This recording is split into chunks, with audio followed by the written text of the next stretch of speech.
Fundação Mahen sugere a Polícia Nacional Timor-Leste reforça a medida preventiva e afasta risco sira onde evita conflito.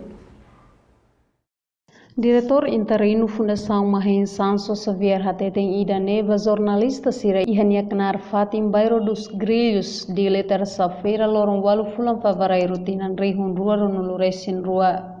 Polícia Nacional Timor-Leste tem que reforçar a minha prevenção, medida preventiva sira, lius avaliação de sira halo bafati sira nebe risco né para tu bele halo prevenção, porque se ita husik situação sira nessa né bele impedimos a mania liberdade, a mania bom vivendo, halo população sira tahu que a tempo também mak hawane polícia tem que hanesan oina tem polícia tem que atur na ninya medida sira prevenção ninya bisa tu bel evita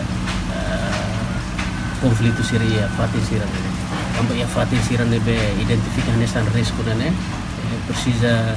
halo prevenção medida prevenção durante ne visibilidade e terreno sem menos liliu e comunidade nyelet itu hare problema social problema sira liga ao desemprego, problema sira lá serviço, e ao mesmo tempo hanesan e a situação política naquela dunia que lá ia desenvolvimento, então idanemos implica ba problema ida belemos liga ao grupo sira arte marcial sira acontece. Agora durante nene itahare visibilidade PNTL ini ia terreno nene sem menos itahare sem menos. Itatene kata polícia nene PNTL nene adopta policiamento comunitário. Policiamento comunitário nebe adopta VIP ne kata sira tem que visível ia 24 horas ia comunidade nele para halo comunidade sira senti kata sira ne presença ia halo comunidade sira senti kata seguro.